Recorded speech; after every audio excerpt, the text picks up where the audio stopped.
Sejam bem-vindos. Hoje nós estaremos concluindo a carta de Tiago, do capítulo 5, e eu quero agradecer primeiramente a Deus por essa oportunidade que Ele me concedeu e por ter estado esse mês junto com vocês. Obrigado por aqueles que tiveram a oportunidade de estar nos acompanhando e que Deus possa contemplar a vida de vocês, que vocês estudem e pratiquem tudo aquilo que está sendo ministrado durante as aulas ao longo desse mês e os próximos estudos. Eu creio que seja uma rica oportunidade não só da nossa igreja, mas que através desses vídeos outras pessoas serão alcançadas também. Quero agradecer ao nosso coordenador, o irmão Arquilau, por essa oportunidade, que Deus possa estar ministrando sabedoria, direcionamento para ele, que é um desafio muito grande, estar à frente de qualquer ministério e principalmente nesse que é o de instrução da palavra de Deus. Amém? E também o nosso pastor Ronald, que é um incentivador para que todos nós venhamos a conhecer a palavra, ser praticantes e que Deus possa estar também abençoando, capacitando, dando assim estratégias, tudo direcionado por Deus, para que venhamos ser homens e mulheres cada vez mais impregnados pela palavra de Deus e que o amor no estudar as palavras de Deus cresça em nós. Vamos fechar os nossos olhos em nome de Jesus. Paizinho querido e amado, nós queremos louvar e glorificar o teu nome, Senhor, agradecer pelas suas misericórdias que se renovaram esta manhã. Deus, que o Senhor possa estar visitando a cada um que terá acesso a esse material, que conceda, Senhor, a oportunidade de estar estudando e que venha praticá-la também. Abençoe a nossa cidade, o nosso país e que a tua palavra, Senhor, possa ser divulgada nos 4 cantos deste país. Visita aqueles que estão hospitalizados, que estão enfermos.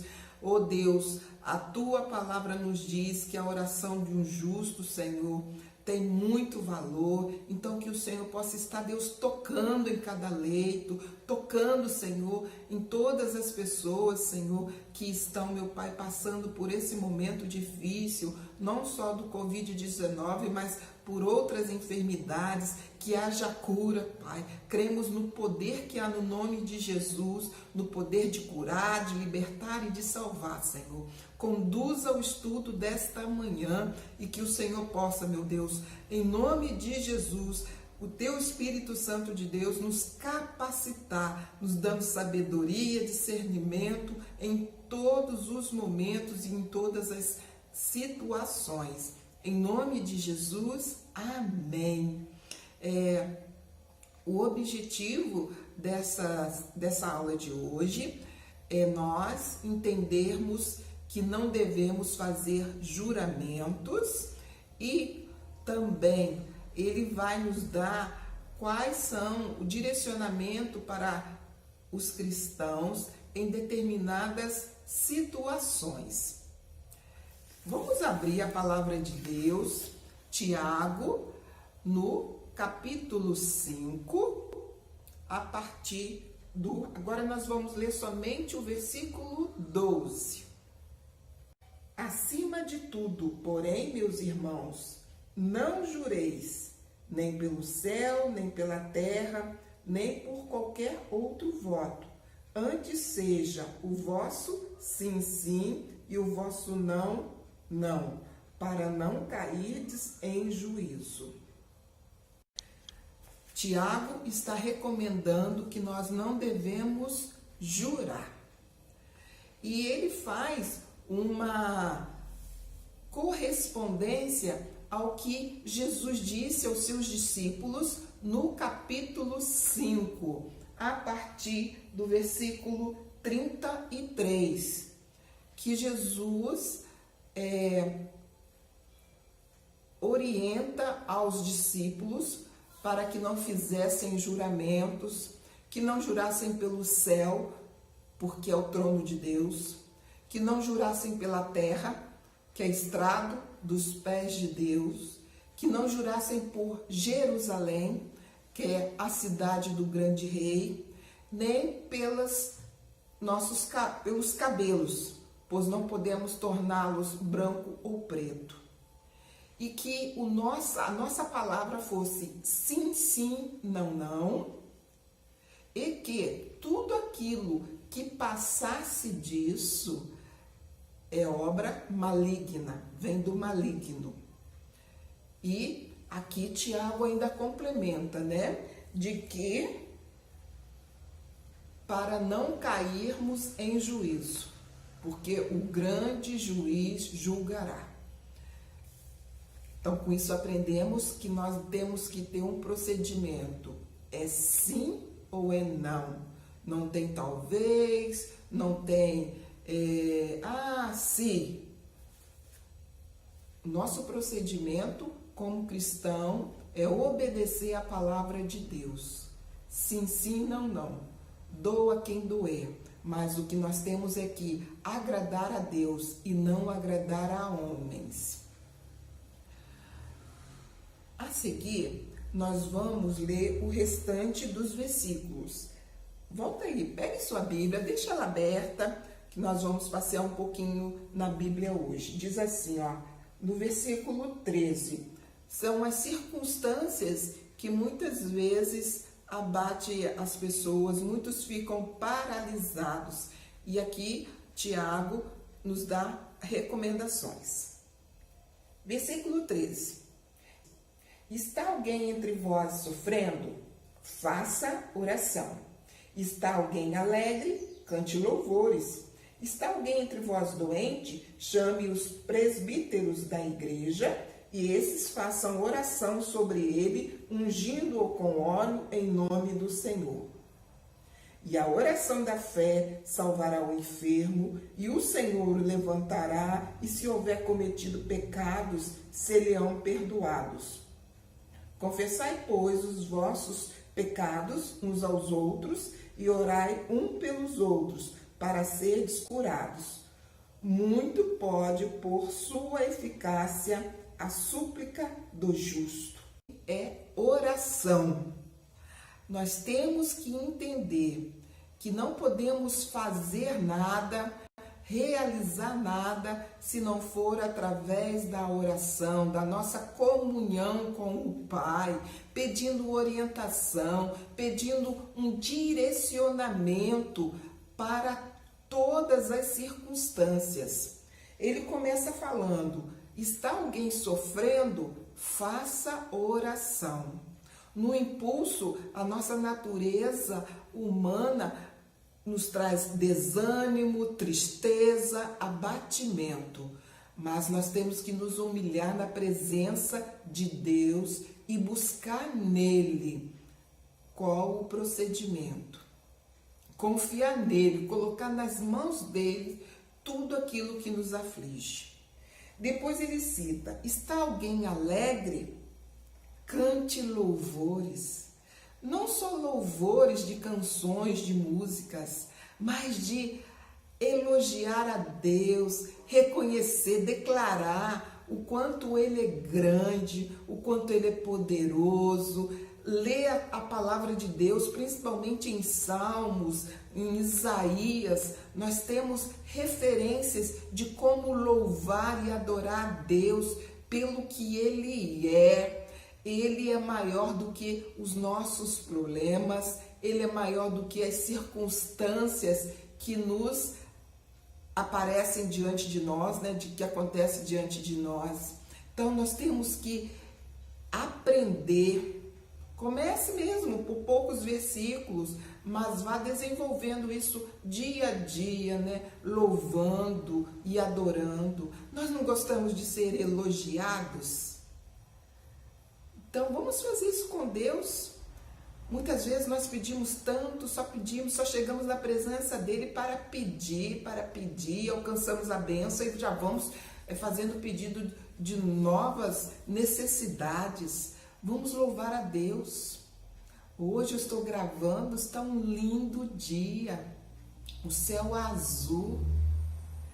Quantos não têm esse privilégio de estar vendo esse céu? Eu quero testemunhar o quanto a gente muitas vezes se deixa abater pelas circunstâncias. O Marcelo, durante a semana, tem escutado um casal que fazem programa na rádio. E os dois são cegos. Ela louva, fala da palavra, dá testemunho, ele fica no comando do áudio, depois também ministra a palavra. E quantos de nós nos sucumbimos diante de determinadas coisas, ficamos paralisados. E eles vêm nos dar esse testemunho.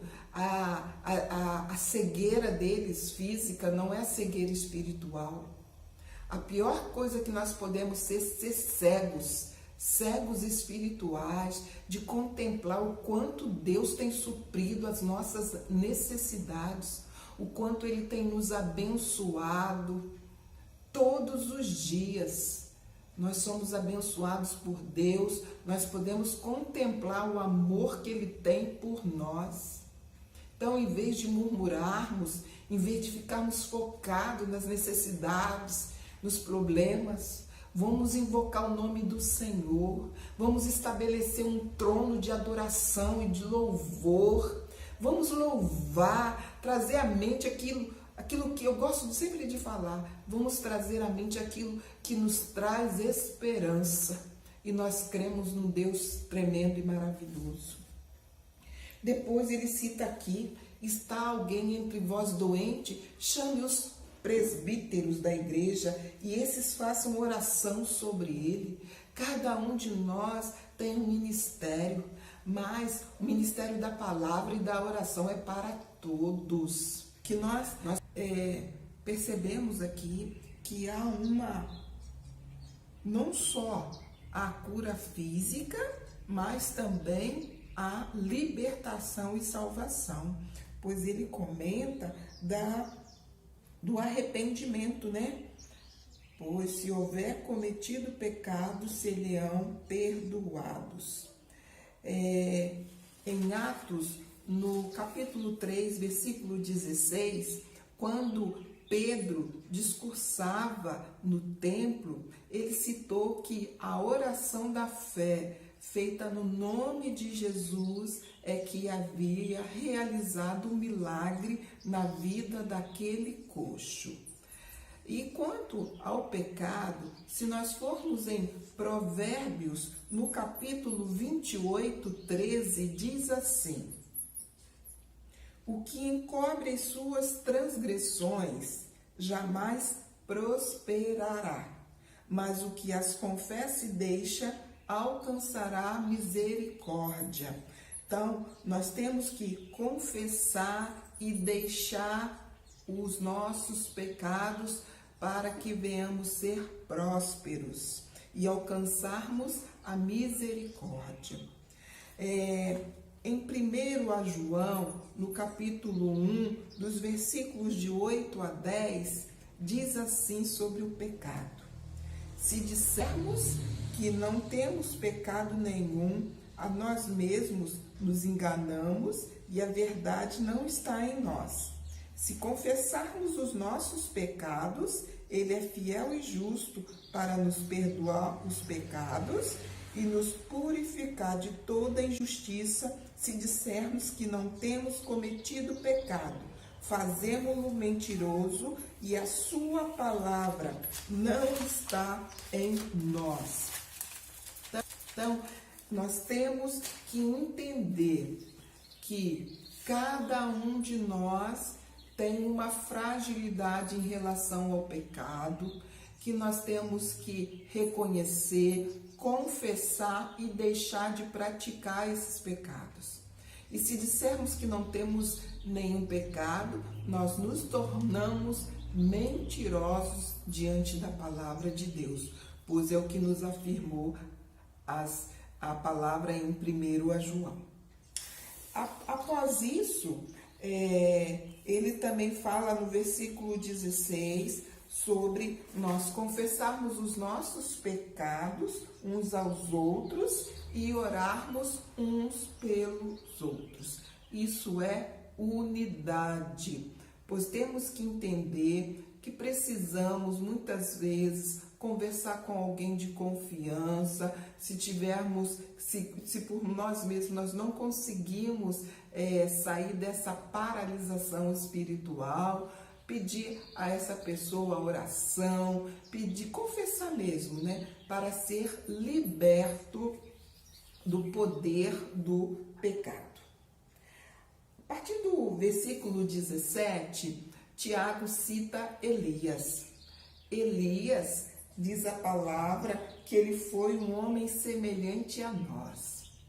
E quando Elias orou, a terra ficou mais de 3 anos sem chover. Não caía orvalho, não caía chuva, houve uma grande seca. Ele foi sustentado por corvos e por uma viúva. Depois ele, voltando, confrontou, houve a derrota dos profetas de Baal, onde ele invocou o nome de Deus para que caísse fogo no holocausto. Ele foi para o Monte Carmelo e ali ele orou. Ele invocou o nome de Deus, pedia para seu criado olhasse em direção ao mar, e na 7ª vez que o criado olhou, ele viu ao longe uma pequena nuvem do tamanho da mão de um homem, e a chuva veio. Esse é o exemplo que nós temos de poder da fé realizado por um homem e que nós temos que exercitar. Crer que quem faz a obra é o nosso Senhor Jesus. O poder está no nome dele. Depois, ele finaliza nos versículos 19 e 20 sobre o quanto nós não devemos desistir de ninguém, né? Como alguém nunca desistiu de nós, que foi Deus, seu Filho Jesus, nós também não podemos desistir de ninguém. E aí ele nos traz essa orientação, né, de estarmos orando, de estarmos conversando, de levar a palavra àquele que ainda não se converteu. Pois quando essa pessoa se converte do caminho errado, ele está alcançando a libertação, a salvação para a sua alma. Que então possamos estar convictos, né, de pregar a palavra de Deus, viver a palavra de Deus, ajudar aquele que está fraco, orarmos se não temos condições nesse momento de nos encontrarmos pessoalmente, possamos apresentar esta pessoa através da oração. Que nós possamos mesmo absolver. Eu incentivo para que vocês possam depois estudar com calma essa carta, desde o 1º capítulo, e praticar os ensinamentos que Deus nos permitiu estudar ao longo desses meses. Que pouco a pouco nós possamos ser homens e mulheres que realmente cumpram o propósito de Deus, de pregar o Evangelho a tempo e fora de tempo. Que por ter nos encontrado nesses domingos, e que Deus possa estar abençoando-nos.